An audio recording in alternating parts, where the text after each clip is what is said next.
Hello guys, how are you doing? My name is Jeff Dennis, your creole teacher. In this video today, I'm going to teach you how you can introduce yourself in English. Okay guys, so watch this video at the end. Je dis à nous pas montrer qui gens ou capable faire une introduction en anglais ou bien comment ou capable présenter tout en anglais. Gardez cette vidéo ça jusqu'à la fin et puis pour apprendre plus des langues anglaises là. Premièrement, il y a deux façons qu'à présenter tête. Ou qu'à utiliser mot formel yo, ou bien mot informel yo. Par exemple, greetings. Greetings veut dire salutation.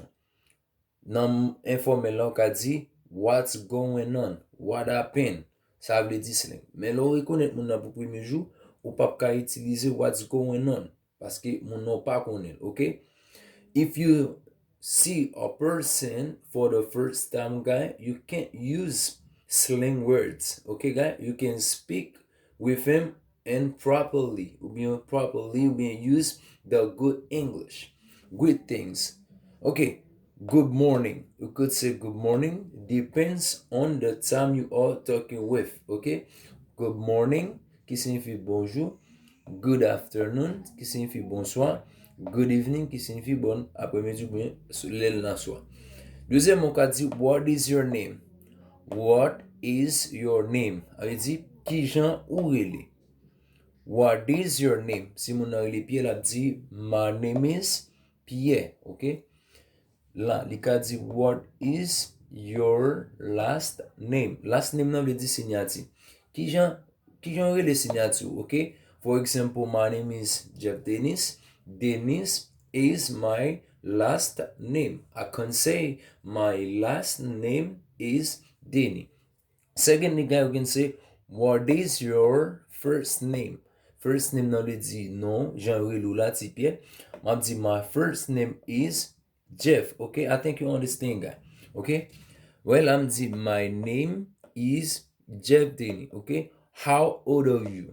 How old are you? I di ki l'âge ou gen.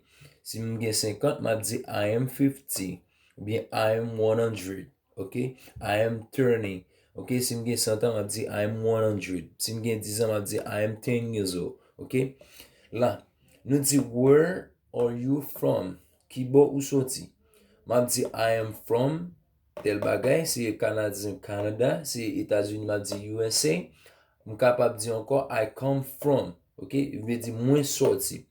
Kounya m kapab di moins fait. Ok, I was born in USA. Ok, m ka di I was born in USA. Ok, m ka di mwen te fet Etats-Unis. La m di I am originally from. Ve, généralement sorti tel côté. Là encore m di where you live. Where do you live? Ok, where do you live veut dire côté où live, habiter. C'est residence. Là, where do you live? You say where do you live? Là, m parle de residence. Ma parle de country, avait dit villa c'est Port-au-Prince, town, city, ok? Est-ce que vous comprenez? Country avait dit pays, town nan signifie ville bien city veut dire. M'ka dit I live in Chile. M'ka dit I live in Canada. I live in USA. I live in tel bagay. Okay, I think you understand guy.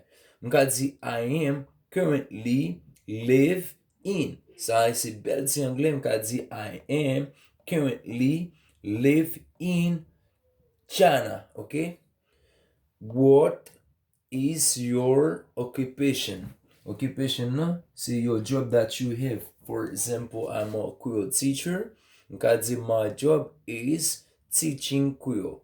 Okay? I'm a teacher. If you have a business, you could say I'm a businessman. I think you understand that. For example, guy, they can questions you about your family. You can see, okay, how many siblings have you got? How many siblings do you have? Are you single? Okay, are you married? Okay, this is the way, guy, we can introduce yourself. De façon, ou capable d'introduire tout en anglais. Pas oublier, si vous avez plus vidéo, commenter et quitter yon like, partager pour regarder plus. Thank you guys for being watching me, or also thank you for being watching every single videos that I post on my channel. I love you so much.